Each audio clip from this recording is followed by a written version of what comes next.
Roma, 19 de julio del año 64 después de Cristo. Es pasada la medianoche, cuando los primeros gritos rompen el silencio del Circo Máximo.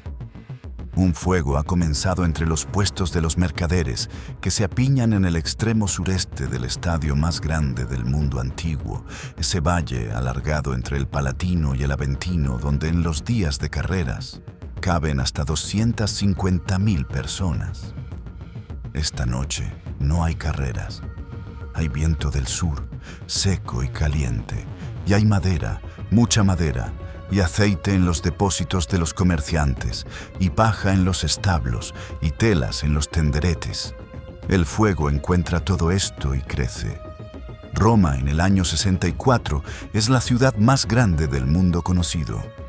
1 millón de personas, quizás más, viven apretadas en un espacio que ninguna ciudad occidental volvería a alcanzar hasta el siglo XIX. La mayor parte de esa población vive en Insulae, bloques de apartamentos de 4, 5, 6 pisos, construidos en gran parte con madera y ladrillos sin coser, adosados unos a otros, con callejones tan estrechos entre ellos que 2 personas con los brazos extendidos pueden casi tocarse desde las ventanas opuestas. No hay sistema de alcantarillado eficaz. No hay cuerpo de bomberos profesional, solo grupos de esclavos públicos con cubos. No hay planes de evacuación ni normas de construcción que limiten los materiales inflamables. Roma es, en términos de riesgo de incendio, una ciudad diseñada para arder. Y esa noche de julio arde. Durante 6 días y 7 noches, el fuego recorre la ciudad con una velocidad y una voracidad que los testigos describirán después como algo que parecía vivo, algo que tomaba decisiones, que elegía sus caminos, que saltaba de Insulae en Insulae con una agilidad sobrenatural. Cuando por fin se extingue, 10 de los 14 distritos de Roma han sido destruidos o gravemente dañados. 3 han desaparecido completamente. El templo de Júpiter Estator, la casa de las Vestales, el palacio de Numa, Pompilio, el segundo rey de Roma, reducidos a escombros y cenizas. 100.000 personas sin hogar en el mejor de los casos. Probablemente muchas más. Y en la memoria de la historia, desde ese mismo momento hasta hoy, hay un culpable que aparece siempre. Nerón. El emperador lunático que tocó la lira mientras su ciudad ardía. El tirano megalómano que ordenó prender fuego a su propia capital para construirse un palacio más grande sobre las ruinas. Hay un problema fundamental con esa historia. Es, en gran parte, mentira. Y lo interesante no es solo que sea mentira. Lo interesante es cómo se construyó esa mentira, quién la construyó, por qué la construyó y por qué ha sobrevivido 20 siglos con una solidez que la investigación histórica moderna no ha conseguido erosionar en la conciencia popular. Hoy vamos a desmontar uno de los grandes mitos de la historia antigua. Y lo que encontramos detrás del mito es, como siempre, mucho más interesante y mucho más complejo que la leyenda. Para entender a Nerón hay que empezar por entender a la mujer que lo creó, porque Nerón fue, en una medida que pocas veces se reconoce plenamente, el producto de su madre. Agripina la Menor era nieta del emperador Augusto, hija del general germánico, la figura militar más adorada de su generación, y hermana del emperador Calígula. Había crecido en el corazón del poder imperial romano, había sobrevivido el reinado paranoico y asesino de su hermano, había sido desterrada y luego rehabilitada, y había llegado a la madurez con una comprensión del poder político que pocos hombres de su época podían igualar, y prácticamente ninguna mujer tenía oportunidad de desarrollar. Su segundo marido fue el emperador Claudio, su propio tío, al que probablemente sedujo y que la convirtió en emperatriz en el año 49. Desde esa posición, Agripina maniobró con una eficiencia despiadada para asegurar que su hijo del primer matrimonio, Nerón, fuera adoptado por Claudio como heredero, desplazando al hijo biológico del emperador británico. Claudio murió en el año 54, probablemente envenenado con setas, probablemente por Agripina, aunque nunca se pudo probar. Nerón subió al trono a los 17 años. Su madre había conseguido lo que se había propuesto. El problema fue que Nerón no era el instrumento dócil que Agripina había imaginado. Era un joven de carácter propio, con pasiones que no tenían nada que ver con la política y con una resistencia creciente a ser manejado por su madre. Y esas pasiones eran, para un emperador romano, escandalosamente inadecuadas. Nerón era un artista, no en sentido metafórico, era un artista en el sentido más literal y más concreto. Tocaba la cítara con una dedicación que lo llevaba a pasar horas practicando cada día, cantaba, componía poemas y canciones, participaba en concursos teatrales. El teatro y la música eran sus pasiones genuinas, más reales y más profundas que ninguna otra cosa en su vida. En la cultura romana de las clases altas, esto era sencillamente vergonzoso. Un hombre romano de posición, y mucho más un emperador, debía encarnar las virtudes de la gravitas, la dignidad austera, el dominio de sí mismo, el desprecio por las expresiones emocionales públicas. La música y la actuación eran actividades propias de esclavos y libertos. Un aristócrata que se exhibía en un escenario estaba rebajándose a un nivel que sus iguales encontraban genuinamente escandaloso. A Nerón no le importaba, o le importaba demasiado poco como para reprimirse. Y aquí está la primera clave para entender la imagen histórica de Nerón. La clase senatorial romana, la misma clase que produjo a los historiadores que escribieron sobre él, lo odiaba no solo por sus crímenes, sino por sus gustos. Lo despreciaba con esa mezcla particular de asco y superioridad que las élites conservadoras reservan para quienes violan los códigos de conducta que definen su identidad de grupo. Nerón no, era solo un tirano para los senadores romanos. Era un tirano que además hacía cosas ridículas y vergonzosas, y eso era, en cierto modo, peor. Pero antes de llegar a los crímenes y al fuego, tenemos que hablar de los primeros 5 años del reinado de Nerón. Porque esos 5 años contradicen de manera tan radical la imagen popular del emperador que la mayoría de los relatos populares sobre él simplemente los ignoran o los mencionan de pasada, con prisa, como si fueran un detalle incómodo que estropea una historia perfecta. El período que los historiadores romanos llamaron el Quinquennium Neronis, el quinquenio de Nerón, fue considerado por los propios contemporáneos y por los historiadores de las generaciones inmediatamente posteriores como uno de los períodos de mejor gobierno que había conocido el Imperio Romano. Bajo la tutela de su preceptor Séneca, el filósofo estoico más importante de su época, y del prefecto pretoriano Sexto Afranio Burro, el joven Nerón, gobernó con una moderación y una eficacia que sorprendió a quienes esperaban lo peor de un adolescente criado en el ambiente venenoso de la corte imperial. Aprobó reformas fiscales que aliviaron la carga sobre los comerciantes y artesanos. Limitó los poderes de los delatores profesionales, esa figura característica del imperio que vivía de denunciar a sus conciudadanos ante las autoridades a cambio de una parte de los bienes confiscados. Introdujo mayor transparencia en los procesos del Senado. Mostró públicamente respeto hacia esa institución que sus predecesores más cercanos, Calígula y Claudio, en sus peores momentos, habían tratado con un desprecio que rayaba en el sadismo. El propio Séneca escribió durante ese periodo un tratado titulado Sobre la clemencia, dirigido explícitamente al joven emperador y presentándolo como modelo del gobernante justo que prefiere la misericordia al castigo cuando la justicia lo permite. No era adulación vacía. Séneca creía, genuinamente, al menos en esos años, que estaba formando a un príncipe que podía ser bueno.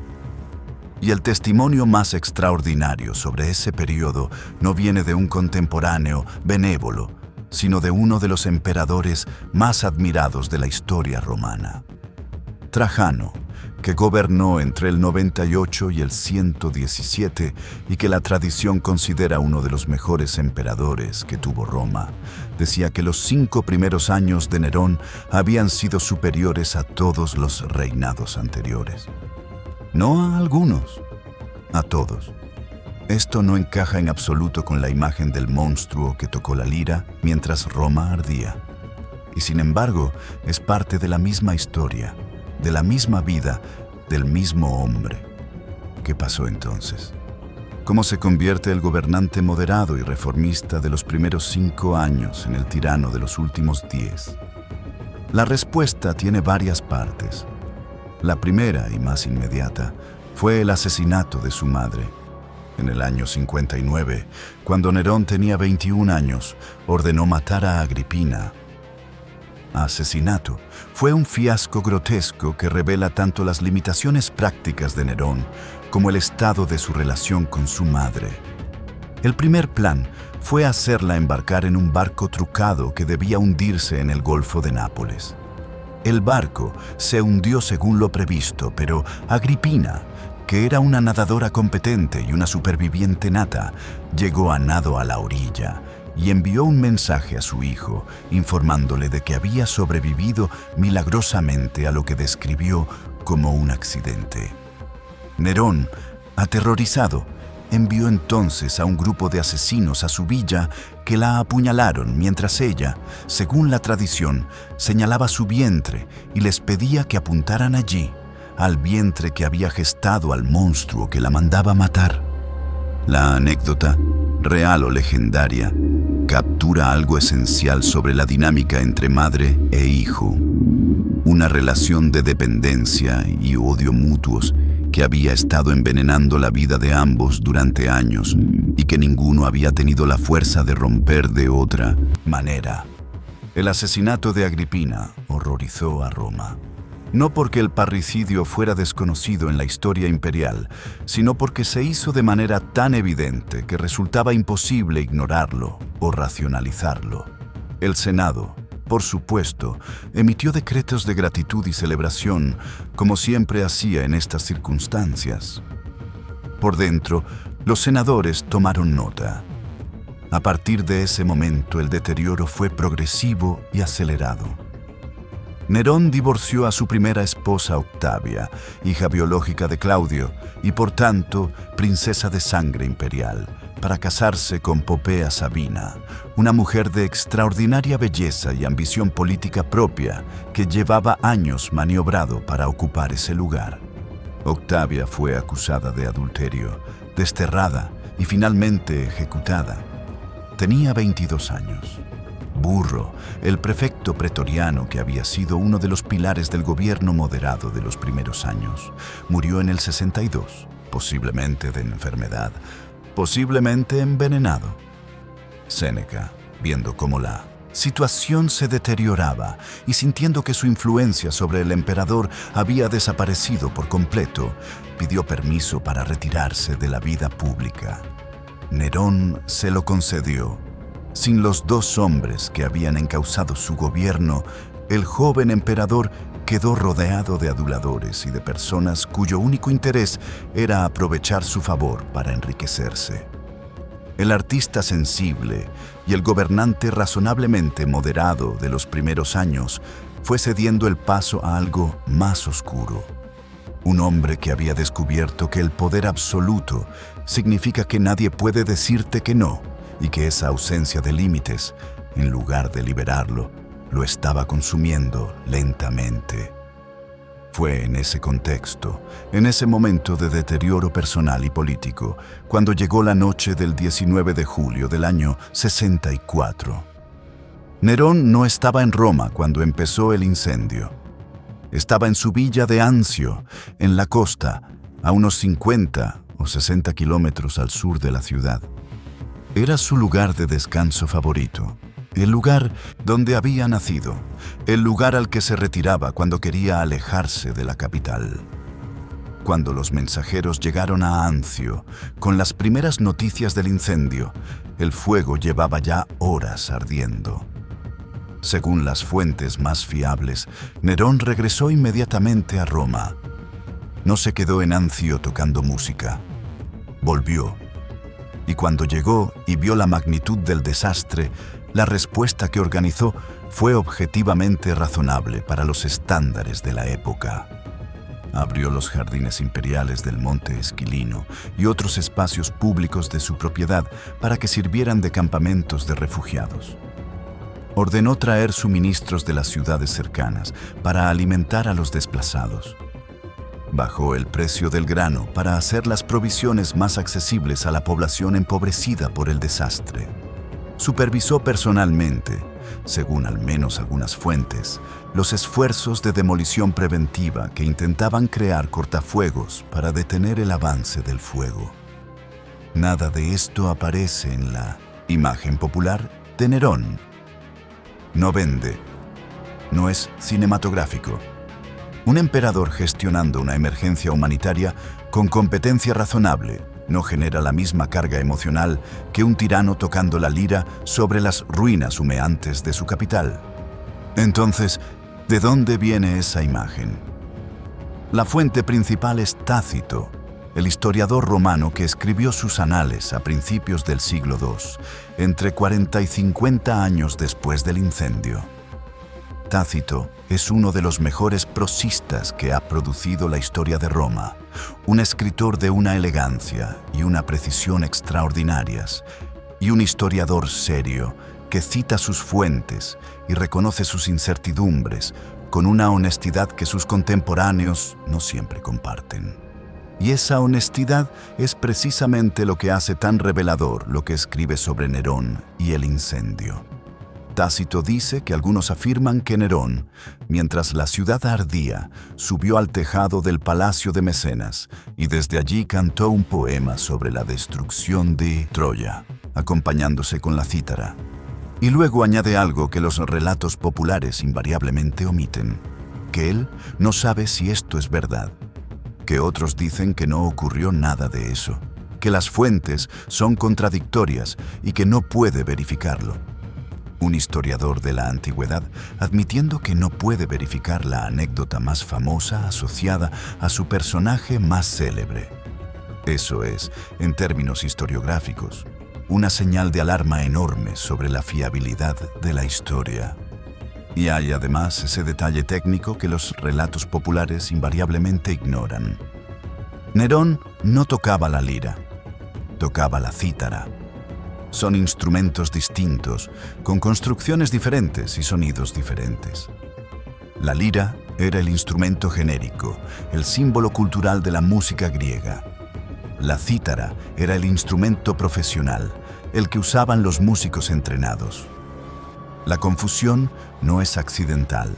La imagen del emperador con la lira fue construida deliberadamente por sus enemigos para evocar la frivolidad helenística que los romanos más conservadores despreciaban y fue pulida y repetida durante siglos hasta quedar grabada en la cultura occidental como si fuera un hecho establecido.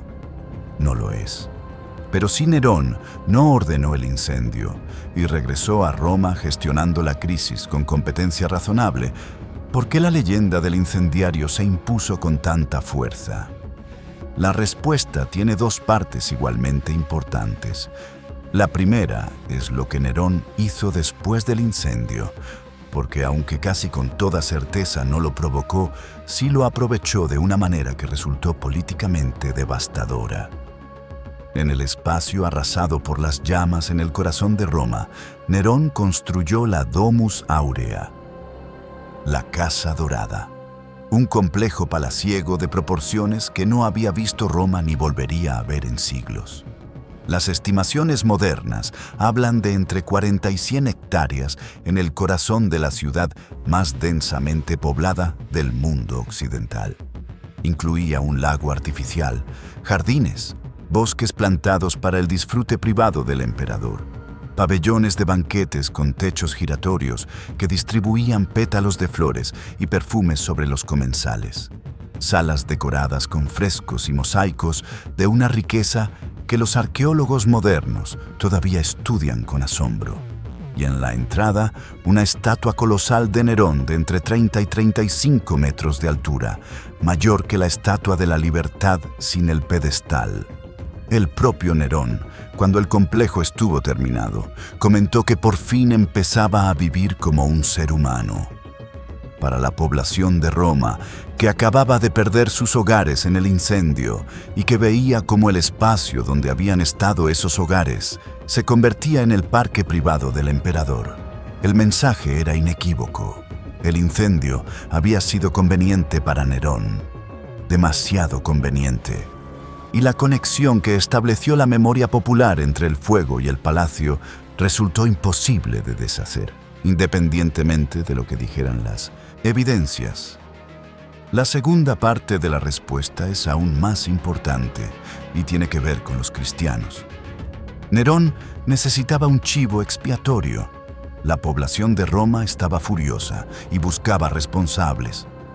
La teoría más extendida en los rumores de la ciudad apuntaba hacia el propio Nerón, alimentada precisamente por la coincidencia entre el incendio y la construcción de la Domus Aurea. Necesitaba desviar esa furia hacia otro objetivo. El objetivo que eligió fue la comunidad cristiana de Roma. Los seguidores de un predicador judío ejecutado 30 años antes en Judea, bajo el gobernador romano Poncio Pilato, cuya doctrina predicaba el desprecio por las riquezas materiales y la inminencia del fin del mundo, y que por tanto eran vistos por sus vecinos romanos con una mezcla de incomprensión y desconfianza.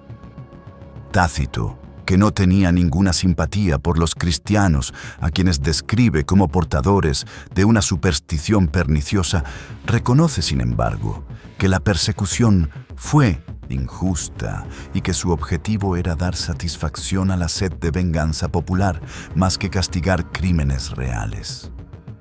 Los cristianos fueron acusados de haber provocado el incendio.